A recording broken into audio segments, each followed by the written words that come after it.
Ciao Juventini and welcome to the All Juve cast. Usually I do Buonasera Bianconeri and we come at you in the evening and we recap the day's news surrounding Juve, and then we get to previews of matches and questions from Juventini. All right. Now we're going to have a special guest. I was scheduled to have Lewis Vito, but he's MIA. But I got my man Eric joining me again. Eric, how you doing, man? I'm good, man. Sorry that this couldn't be Lewis for all the viewers and followers. You guys got to listen to my shit takes again. So. No, it's good. It's good. Lewis has the link. I think I don't know what his deal is. It's 5:30 a.m. over there and 8:30 for Lewis. So Lewis, wake up, buddy. Get over here. Yeah, he's in the same time zone I am, so no excuse. Yeah, we got a full slate though, Eric. We got a lot of stuff to talk about. I know you and I got involved in a really good discussion about just like player ads and whatnot. But there's a lot to kick off, and we'll just get right into it. And the first one, right out of the gate, I put a poll question out there on Twitter. I wanted to know how Juventini felt about what we need to add first, a playmaker or a striker, or where we stand. I definitely agree with you during this conversation because, we definitely need to make the best out of what we have.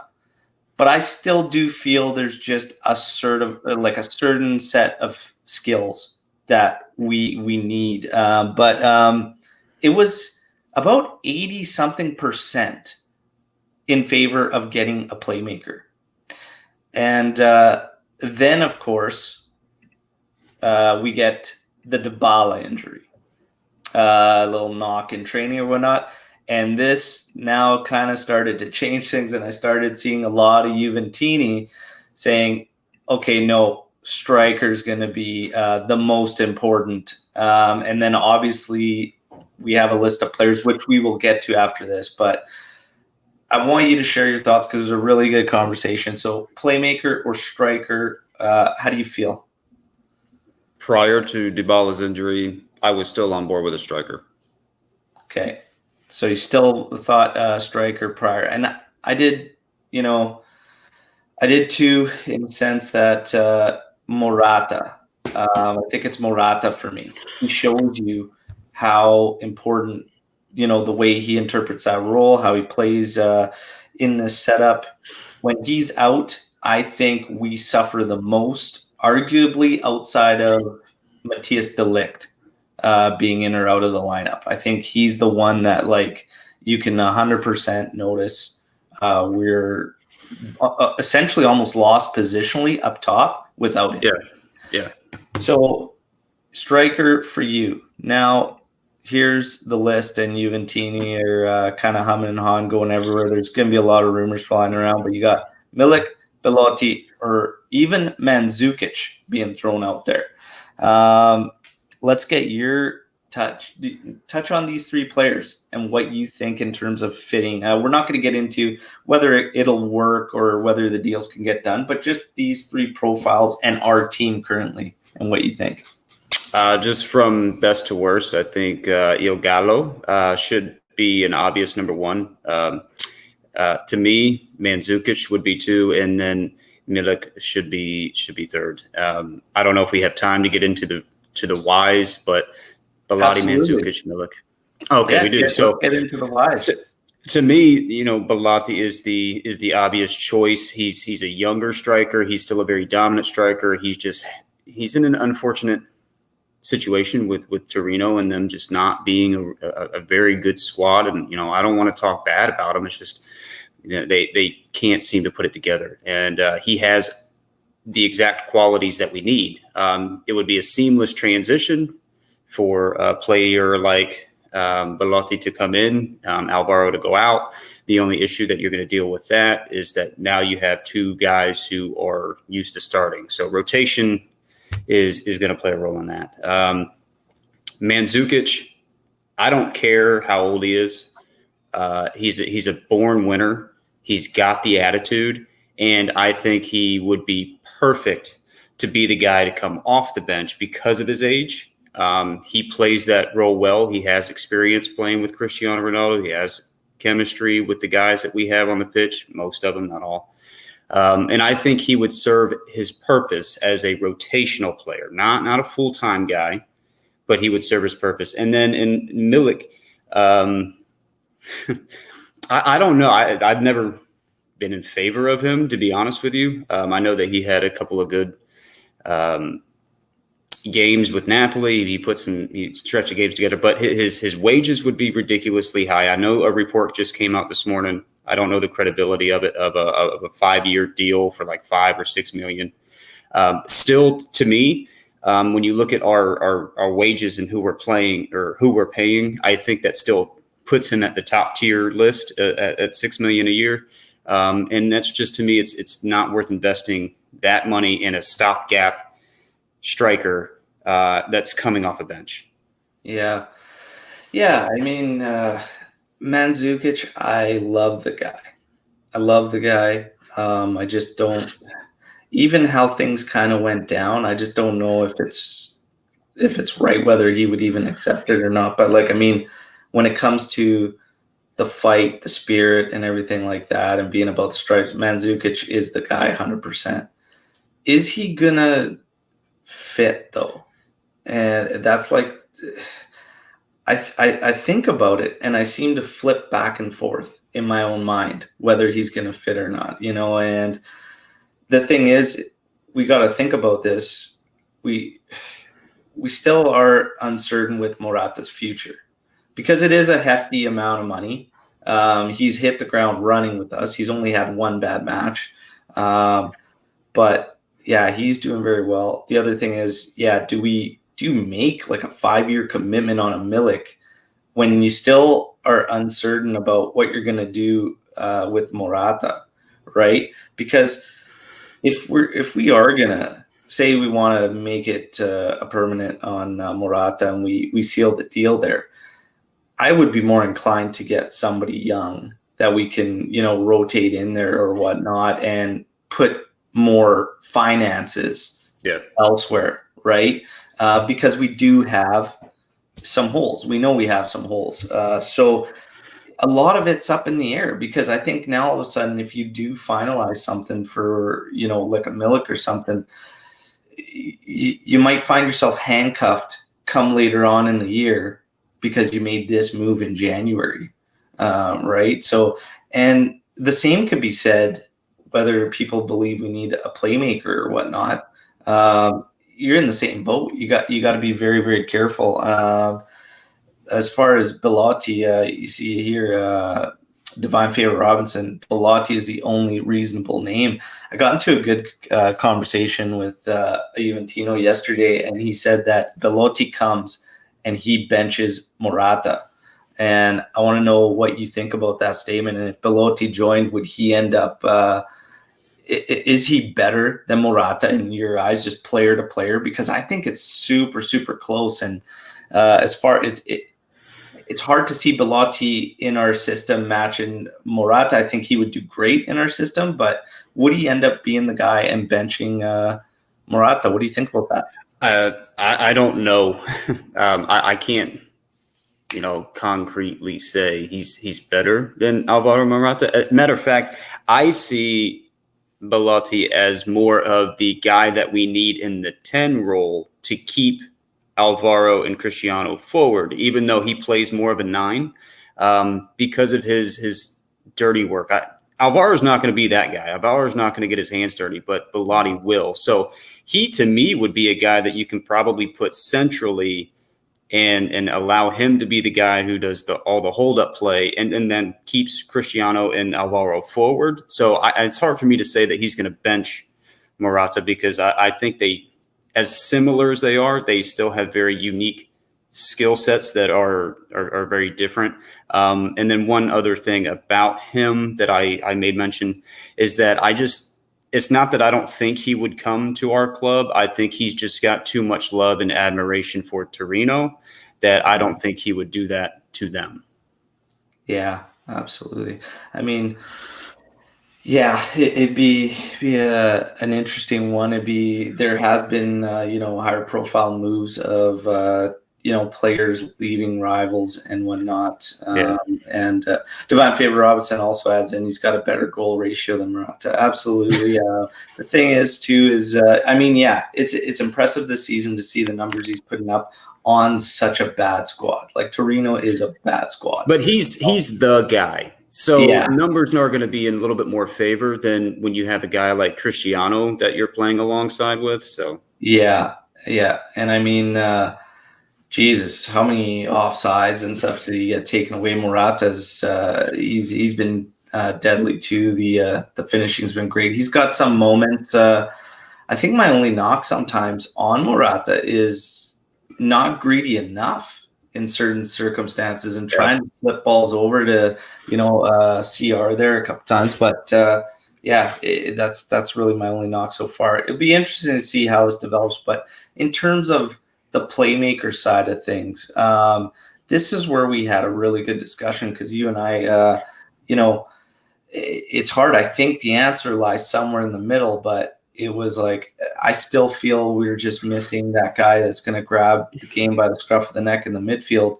And you're more along the lines of we have that guy, we just haven't developed it yet or worked it as a unit. So it's interesting. Like I said, I 100% don't believe there's right or wrong in this thing. And the truth lies somewhere in the middle because I have been saying it for a while prior to this, that the unit wasn't working in the middle of the park with some of these guys we had before. I think now it's something I've been saying for a while, whether it's the system, the guys we have, but it works better with certain combinations.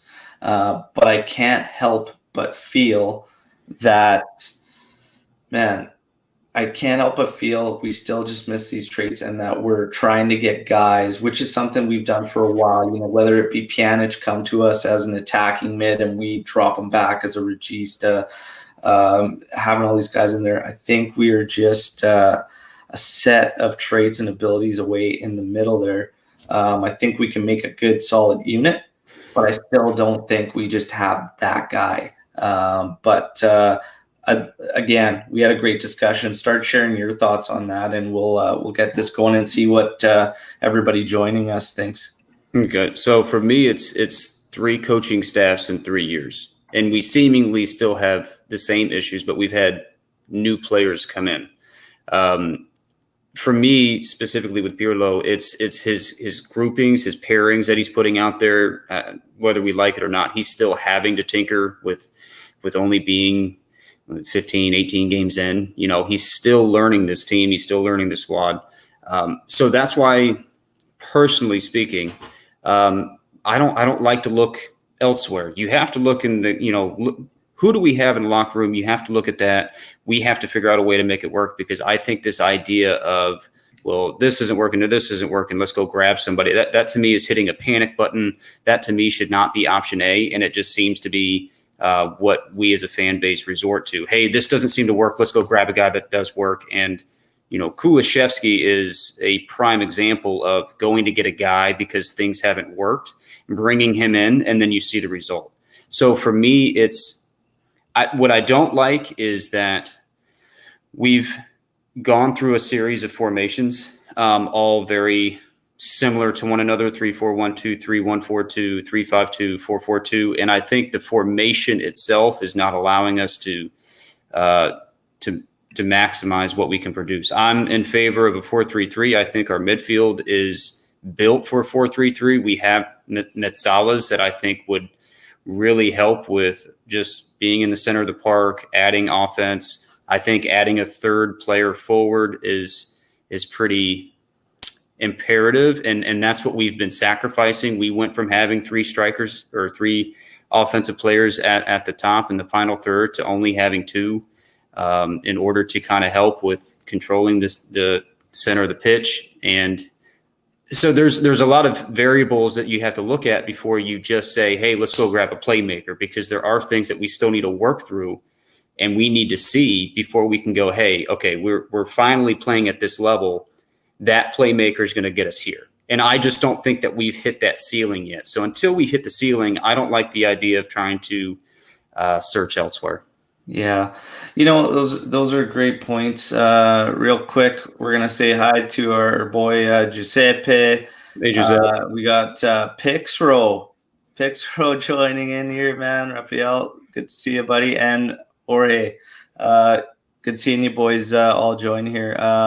So yeah, Eric, you touch on a lot of good points. I do believe we haven't seen just everything yet with what we have. For me, though, as far as the playmaking side of things, based on how Pirlo's system works, right?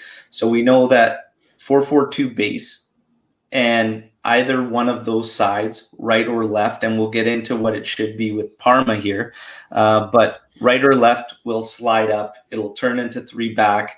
One of those 3 midfielders will be more forward than the other, at times 2. So for me, just from what I've seen out of the team, the guys that are the ones getting advanced, it's always that cutting edge play at the end, that whether they don't have the vision, because there are moments where they don't even see it. Right. Certain progressions are where the ball needs to go. There's runs not being rewarded, and sometimes just the quality of that that final pass or whatnot. Now, the quality of the final pass and stuff like that could be game to game, as sometimes guys are more dialed in or whatnot. But I still just can't help but feel, when we see the guy like even Ramsey, for instance. I think Ramsey's really been hit and miss. Yeah. Sometimes he plays the role completely different.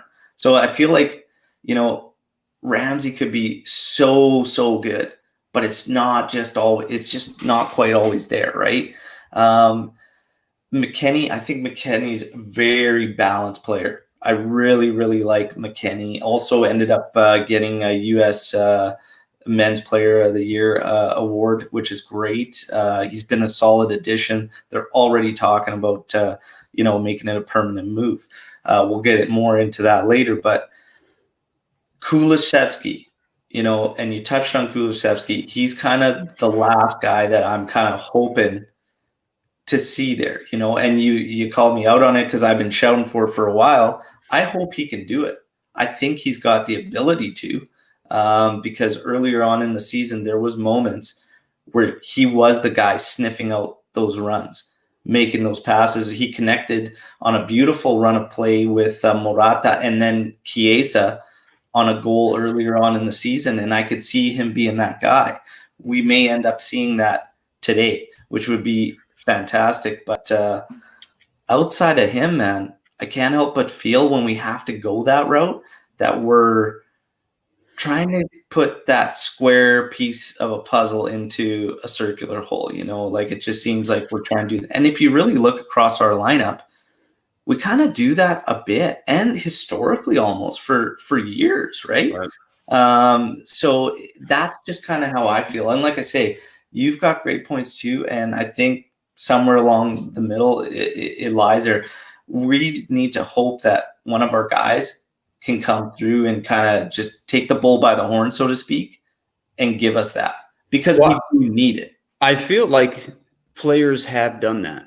In certain matches, players have completely shown that they're worthy, and then Pirlo will make 5 to 6 changes. And it's almost as if it's not that he's rewarding other players playing time. It's almost as if he's punishing players that have been putting good foots forward. And I'm gonna ride this to the wheels fall off. Is that you mentioned not rewarding certain runs. When Chiesa has been on the right flank, like as a right wing back taking over for Cuadrado, we have been rewarding those runs. So there to say that we don't have certain playmakers, I just don't think is completely accurate, because we do. The Aaron Ramsey thing, me and you have talked about this in the past. The thing that I have an issue with Ramsey is we try to do just a little too much in the final third. He might take that one extra touch or that one extra pass, or they try to do, Cristiano does it all the time. Stop with the back heels and sometimes just beat your man one-on-one. Yes. So there's always, they seem to try to compensate and try to just do a little too much, when sometimes doing less is more.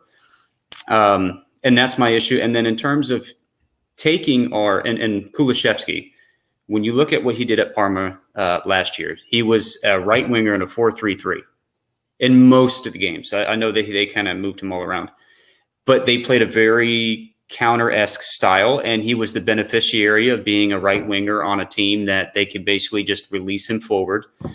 So he's not used to just playing with the right back behind him. So he's been kind of playing out of position. He's not used to a 4-4-2 formation as a right winger with no support behind him.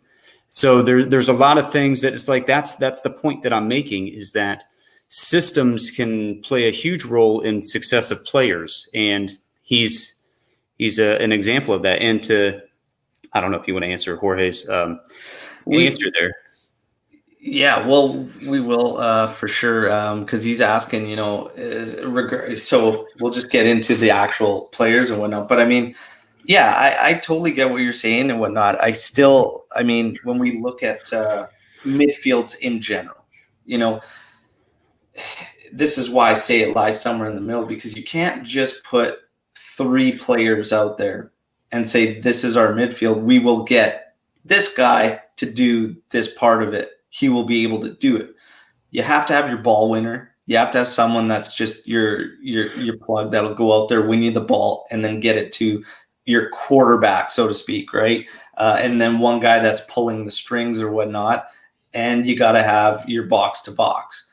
For me, I just think out of the guys we have, I need a little more in that final third. Bentancur hasn't been able to give it to us. Rabiot certainly hasn't been able to get it to us. Our 2 guys out of there that can, everybody thought it was going to be Arthur when he came, but Arthur's more of that guy, in the back that'll just, I see him as just our escape from presses, really. And just that solid possession guy. I still say we're missing a little more up top there. Jorge's question: don't you guys think that Papu Gomez could fit in the system? I know Parachi said there was nothing, but could be a good Mercato opportunity.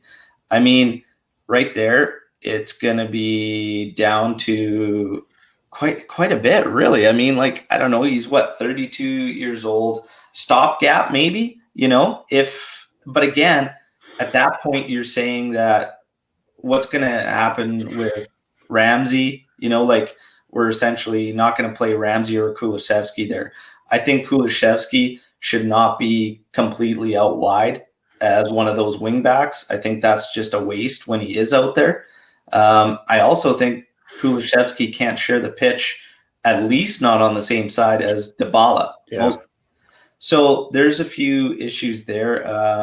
But Papu Gomez, as far as fitting, I think he could fit. Do I think that's the guy, that's what we should do or whatnot? Not necessarily, but do you think he would fit? See, I don't try to overcomplicate things, but I just try to think of them in every aspect and every avenue. Is he a great player? Yes. Do I think he fits in our system? I don't know, because I think he gets so much freedom under Gasperini that it just allows him to thrive in the ways that it does. And plus, he's got such great chemistry with Ilicic and Zapata. So it's that's what I'm saying. You can't just look at a player in somebody else's system and the style in which they play and go, hey, I think you work perfectly in our system. We have no clue. But I will say definitively that to call it a good Mercato opportunity, I don't know, because I think exactly what you said. He would be a stopgap player for us to get to who we need, but we can't invest $3, $4, $5 million into him, which is what I'm sure his wages would be. Yeah, and it's just one of those things, and I think Divine Favor Robinson kind of says that he's a bit too old for the new Juventus, right? We're trying to go one way or whatnot. As far as systems go, they play very, very similar at Atalanta to our setup. He does occupy a position that we are asking Ramsey and Kulishevsky to now, try and make work. So, yeah, I mean, it's a good shout. It's good, but I just don't see it because, number one, if we pulled that trigger, I wouldn't want it to be a multi-year. Right. And Gomez is probably going to be looking for something that's a little more stable contractually. So I don't really see it happening. Real quick, shout out, just saying hi to AJ, Idris, and Arun that joined. And Idris is saying this season we could have been on top with 5 points with a great coach, but with Pirlo, every match, even the ones easy on paper, seem like a final and hard. I think the players still don't believe in Pirlo. I don't think it's not believing in Pirlo. I think I actually have been saying all the time, I think you can see it too, that he has the players on his side. I think, again, we're still waiting for more questions to be answered, and we're waiting for still a couple guys to pick it up. Dybala has been nowhere near where he needs to be. We suffer a lot. We talked about earlier when Morata is not in the lineup. Kulusevski needs to find a home quick.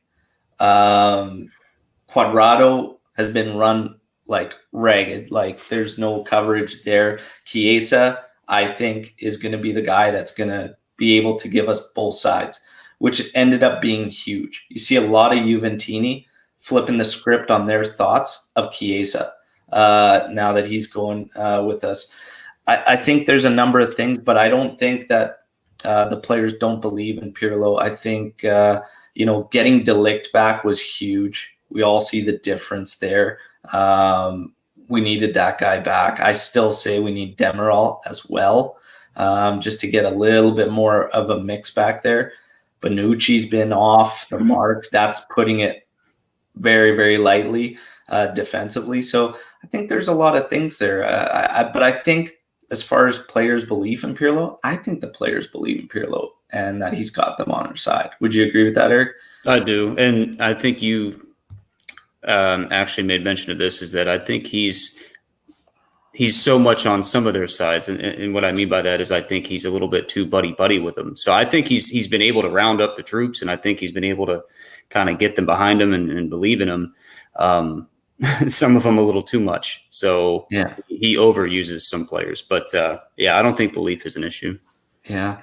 Arun asks, Al, shouldn't we play a simple 4-3-3 today because of lack of strikers on the bench? I was shouting for a 4-3-3 for quite some time. And I'm starting to grow on Pirlo's setup and how it works. Because when it's good, it's miles ahead of what we've seen for several years now when it's working. I think he's a couple tweaks away, or even just a couple guys finding homes away from something really, really good. The key is that 9. We suffer when Morata's not in there. So if we go to a 4-3-3, is that all of a sudden resolved? I see the same problem, to be honest. I mean, Ronaldo, when he plays up top, he gets isolated and he can't really do it. He's just that guy. He plays with a lot of freedom, and it works. And you just got to have that 4-3-3. My question immediately would be: are we going to engage the wing backs the same way that we are doing it currently in Pirlo's setup? I think we end up into that issue where we weren't getting enough support because we were always worried about stretching out the midfield and getting caught defensively. So I don't know. It would be a tough thing to also try and do, I think, right now, because he's committed. One thing you got to say about Pirlo is he's stuck to his guns on this thing. And I don't necessarily know if switching it up all of a sudden would be a good idea. What do you think, Eric? Well, I think the argument about stretching our midfield is kind of null and void, because there are matches where our players get stretched and we're pretty open in the middle. But, we're a team full of ample wingers. So to be honest with you, I kind of thought a 4-3-3 would kind of suffice during the period in which maybe Paulo was injured. Yeah. Because, you could run Juan up top, Chiesa, Kulusevski, Bernardeschi. I mean, we have ample people that could run up the wings. You could even go 4-3-3, false 9, and kind of keep a little bit our forwards a little bit more central. So like a player like Chiesa and Ronaldo could stay forward with somebody in the middle, Ramsey, Kulusevski. I mean, there are combinations in the 4-3-3 that I think we could make work. But And you're right about the overlap with the wing backs, which is what we lacked in the previous 4-3-3s. The wing backs or the right back and left back didn't get involved. They didn't overlap. I think they would. And then if you add in Chiesa's very direct style of play, his attacking style, getting forward, I don't think it would leave Ronaldo isolated as much, because you would finally have a guy who would spend as much time up there with him to keep him forward. Yeah. I mean, there's question marks there for sure. I was given a shout for 4-3-3 because you're right. The profiles we have, it could work. My concern is at fullback, and especially for a while there, even not having Sandro, right? So it's tough. What do we have here? We've got Raphael putting in, Pirlo knows what he wants. The way he speaks about the midfield profiles we have, I'm positive he will come clean once he gets his players. His persistence on signing Pogba and Locatelli is proof. Pogba, that's the big one right now. And even Locatelli, I mean, Locatelli's great. I think, he's I see him as that quarterback type. I see Pogba more that guy that would be on the left, and having that freedom to move forward, and I see Pogba honestly being able to do more damage than Ramsey, to be honest. If we played him in the way we wanted Ramsey to, which was coming in behind the forwards there, because Pogba's got an incredible shooting range. Yeah. He's got the vision that we lack. And I know where people stand. There's a lot of personal bias out there in people I speak to about Pogba coming back because of how it went down when he left, and then the words he says, and then there's a lot of personal bias there. I think as far as the player is concerned, I've always liked Pogba, and I think he's a game changer. So if it were to come down and Pogba comes back, I would welcome that happily, to be honest. Locatelli, I like Locatelli. I think you have two completely different styles there in those two guys. Both would be solid, in my opinion. You want to touch on Locatelli and Pogba there, Eric? To me, it just seems financially not plausible to me to get both of them. Just in my mind, right off the bat. Definitely not both. Right. So that's the thing, is like, in my mind, it's just a matter of like, you're going to get one or you're going to get the other. So you have a guy in Pogba who's kind of struggled a little bit at Man U, still has a shit ton of talent in him. And every once in a while he breaks it out just to, remind you what he can do. And then you got Locatelli who's playing at a phenomenal level. He's much younger. He's probably going to be worth the same, but that one's tough, man, because you have a lot of people who think that Pogba is still just a shell of himself. He's not the same Pogba he was 5 years ago. To some degree, I've always said that this is not the same Pogba that left. So how he would affect the team and how he would play, all those other things. I think when you stack him up to Locatelli, to me personally, I give the edge to Manuel just because he's younger. He's probably going to cost the same, so you're going to get a little bit better bang for your buck. And to me, he's kind of, if you want to talk about a missing piece, he's the guy that can really dictate the field. And to me, that's a little bit more important, in my personal opinion, that's a little bit more important than a guy who can kind of come up the flank and shoot from outside the box. Because if we have a guy who can dictate, I feel like attacking in the final third is going to kind of fix itself. Yeah. But I think Arthur is kind of that guy and could be that guy. I also think Bentancur could kind of be that guy. And we kind of forget about Bentancur too. And we're almost like I think as far as just dictating and getting that to, your guys up on each side, Pogba, whether it be Pogba that join or whatnot, kind of forget about these guys. Bentancur keeps every season. It's like we wait. And we're like, okay, breakthrough. And then it's like, oh, well, we just added these guys, and he's kind of down a bit more. And so, it'll be interesting to see what ends up happening. I think for sure, though, it's going to be one of Pogba or Locatelli. Like one of these guys is coming for sure. I don't know about both. I think Raphael was putting in here that we're going to get both. He got Locatelli as a given, he feels. whether in summer or January, he's sure it'll happen. Pogba depends on the finances involved on other teams in from. If we get both, pumped. But my thing is like, what are we sacrificing to get both of them? But another thing too is obviously, the better he's playing under, De Zerbi at Sassuolo, Milan's going to see that. And given the way that Milan's playing right now and their potential and their ceiling, and they may say, no, we want to keep him.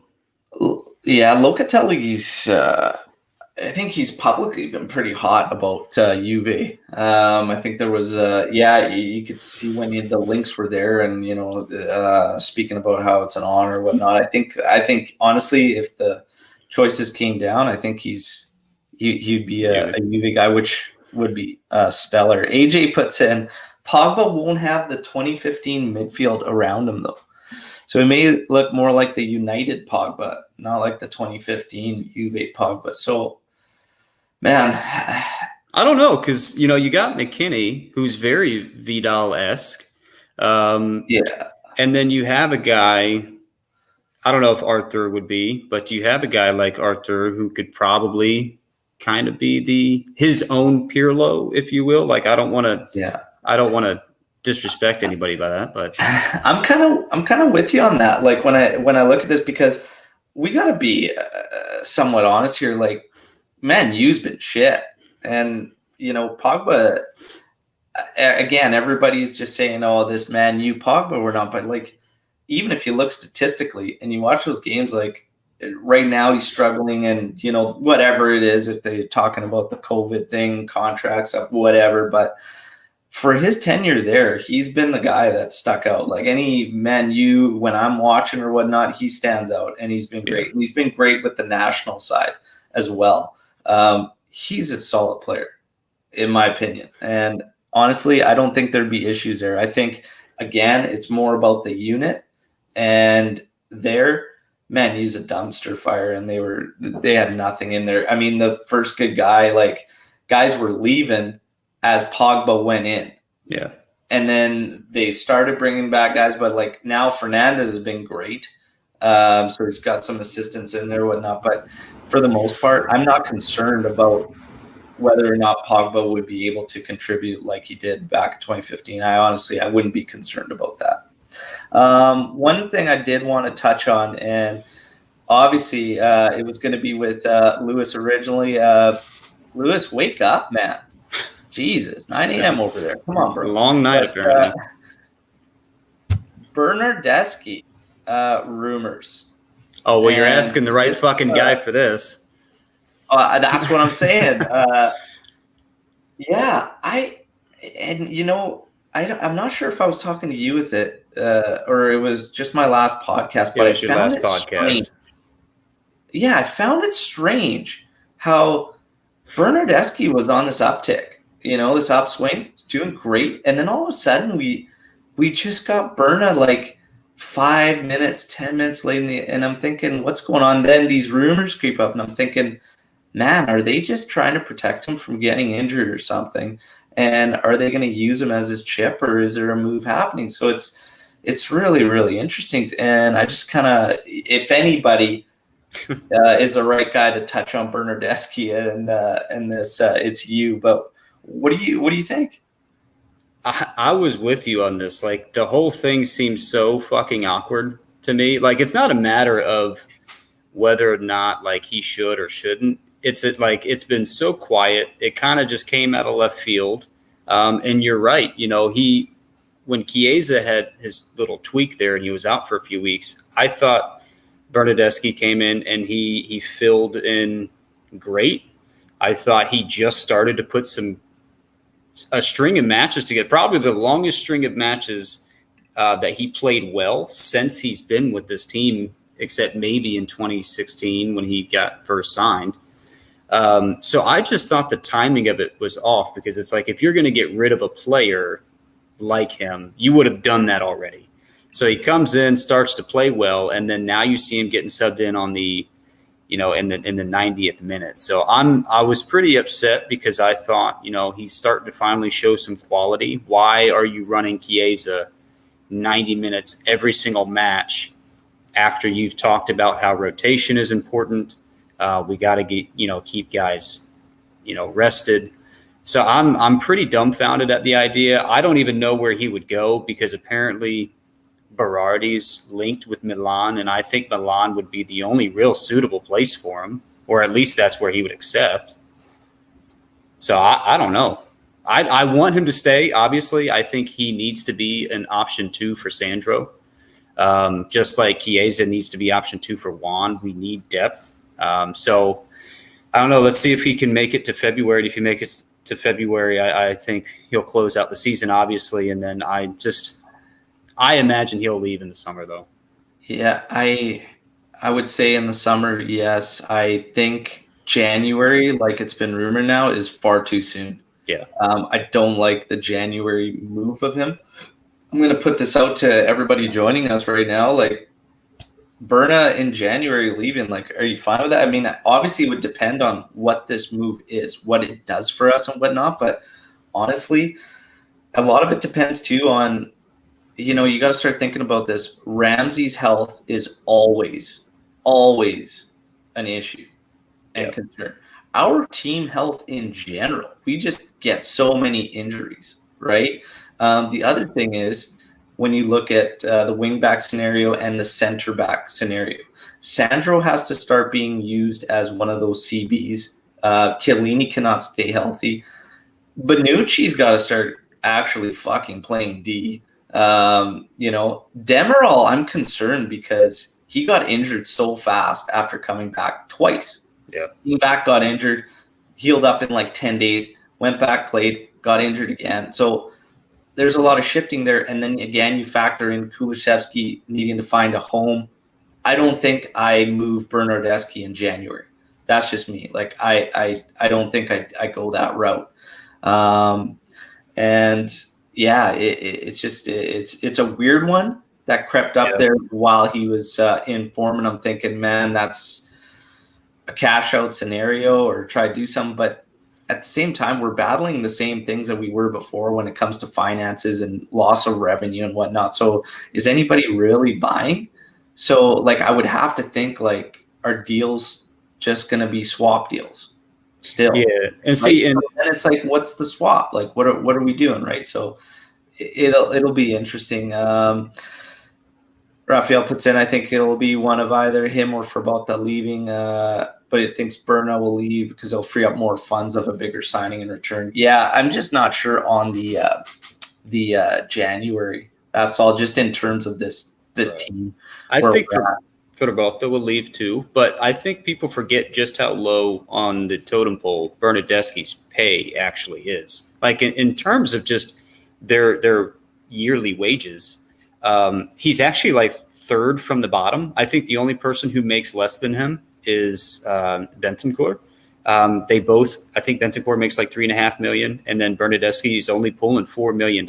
So there is a ginormous group of people that pull way more wages than Bernardeschi does. So to me, it doesn't mean it's not releasing much, to be honest with you.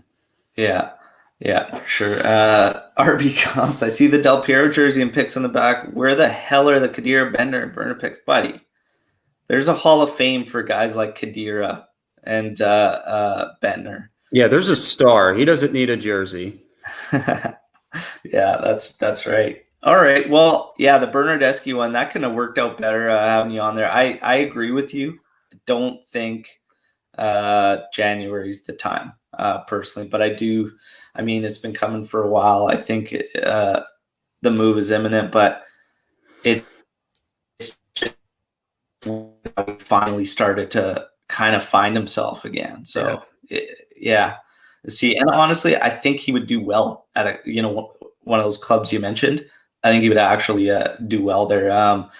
I think maybe it was a bit too much too soon almost, and never really given him the continuity that he needed, I think, early on. And I feel like we've done that with quite a few guys at Juve. And it's so funny because we were touching on it earlier in my thoughts about having square pieces, putting them in circular locations. And I don't know, man. Berna was kind of that guy where it was just like, this piece was everywhere for a while, and you're just like, man, try to get him in some rhythm, try and do something. But we were doing that a lot. For Christ's sake, we had Mandzukic as a winger. Would anybody have ever thought, Right. And it just that's the way it was for Juve for a while. I think we, as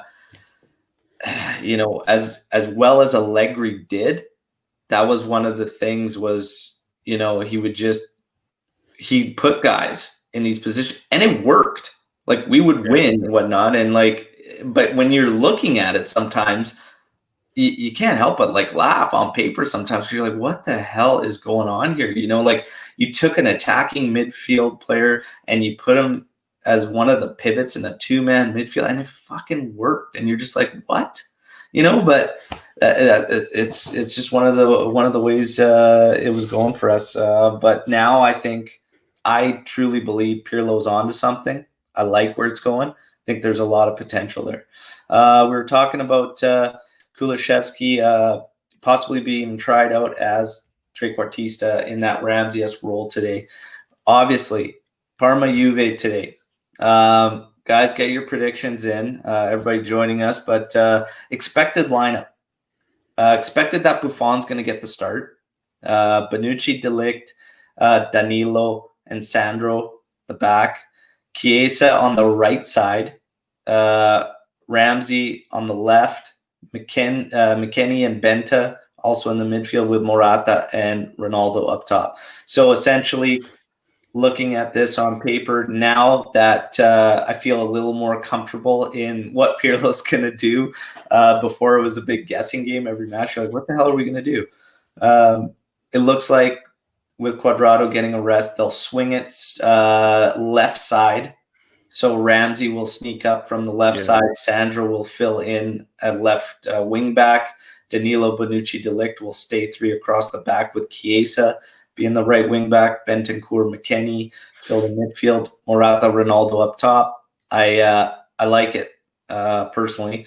I'm a big fan of Chiesa. I think he's stronger on the right, and I think he's miles ahead from the right side to the left. Ramsey will be a question mark. We'll see how he can do, but there's also shouts that Kulusevski plays there. I want to see Kulusevski. That's my one thing. Is that's probably the only change I would make. Eric, your thoughts on this lineup? And we got some predictions starting to roll in. So yeah, I'm kind of with you. I have 2 concerns. Number one is taking Ramsey and putting him out wide. I've made mention of this multiple times. I think it's an absolute mistake to take a midfielder and use him as this hybrid winger, hybrid midfielder in transition, whatever you want to call it. You have a plethora of wingers. Use him in that position. It should just be that simple, but it's not. So that's number one. Number two, I am a little concerned about having both Ramsey and McKennie playing the same side, and how that's going to affect the flow of the game, because I do think that they're both going to end up occupying the same space. They both end up making forward runs. So even Kulusevski, having McKennie and Kulusevski kind of playing that close together, I'm just curious to see how it works. I don't know if we've seen that yet. Yeah, I'm curious too. But I think we gotta see Kulusevski try it. We gotta see it do there. He's the one guy that's standing out, like not having a set spot. Let's do it. I don't see it, if it doesn't work, hindering us, to be honest, in this match against Parma. This lineup, whether it be Ramsey or Kulusevski, there should get the job done. But we know how that plays out. At the Ennio Tardini, I still expect a tough match there. Luca Natale calling the real Slim Shady there on Kulusevski. Yeah. That's funny. He's playing in the hole. Oof. I don't know, man. We'll see. We'll see what happens. Raphael calling 2-0 for Juve. Let's get those predictions in. I think Juve pull it out. Clean sheet. I think we'll probably concede. But I think Juve is going to win this one 3-1. I'm going to go with a 3-1 prediction. I I think Kulishevsky will be in that lineup. I don't think it will be Ramsey, and I hope so. But I don't know, man. This, like I say, it's more Juve battling Juve. Yeah. You know, and it's what Juve is gonna show up here, and that's kind of the frustrating part with fans is because you start seeing some great matches, and then you get a follow up that's just a dud. But for me, I can't help but still feel the duds are still better than the duds we were getting last year in comparison. Like, I will not accept by no means matches hitting the hour mark without an attempt on goal from Juventus. It's completely unacceptable. It's unacceptable no matter what your roster is. It's unacceptable with a roster like Juve's that we were going through matches last season not getting attempt. That was just pathetic. So the duds this year are still better. You can see the work that Pirlo's trying to put in. And I think we're along the lines of something really, really good. Positive breakthrough. Idris has really caught my attention with these comments on I'll miss Khedira. The hate this guy gets is huge when it's all the management's fault. I don't know. So Khedira had his seasons with us where he was a good contributor. It was good. Then injuries were just ridiculous. And the thing is that while he gets praised for one thing, it was hurting us in another area. And that's the whole thing with Khedira. But as far as hate, yeah, he gets some crazy hate. But the thing is, for me, it was never nothing personal. Like, I know he gets personal attacks and stuff like that. And a lot of players do, which is wrong. But the criticisms and stuff, I think, are fair. How this contract thing went down, I can't help but just not take the guy seriously as a footballer at this current time because, everybody knew his finances, whatnot, and it was a contract. They offered him a lesser contract. He didn't take it. He could have taken, say, $4 million out of his 6 and still gone and signed a contract and played somewhere if he truly felt that way, but he didn't. Now, all of a sudden, he's coming out saying, oh, I want to play football. Okay, cool. Why does it, did he honestly believe he was going to break into his line? I don't think so for a second. And you got some people trying to play it off that way that he was going to he wanted to make an impact on the team or not. I don't see it for a second. I think it was a contract thing. He was trying to get as much as possible. AJ, man, trying to kill my vibe at 6 a.m. here. We'll lose this game 1-0. Pirlo will be sacked. Allegri will be brought back. Khedira then extends. We then go all the way to win the triple. Just kidding. You imagine. Fucking April. Fucking fools. What an imagination. Yeah. Oh, man, that's good. Eric, it's been an absolute pleasure. Thank you, everybody who's joined the live. I know you're not a predictions guy, but I don't care so much about score. But do you think Juve gets the job done today? Actually, me and you had the same score line. I actually think that we're going to win 3-1. Nice. There you go. Well, Eric, awesome. You could join me. Lewis, what the hell, man? Come on. Sort your shit out, pal. You got to wake up, buddy. Thanks everybody who joined. Enjoy the match. I got a first timer joining me for the post-match podcast. It's going to be a great one. I hope you all enjoy the match, and yeah, stay tuned. Follow the channel. Hit your reminders because we're going to be doing these lives probably on match days or the night prior and hash out some news. So thanks everybody. Enjoy the match. Forza Juve. Fino alla fine.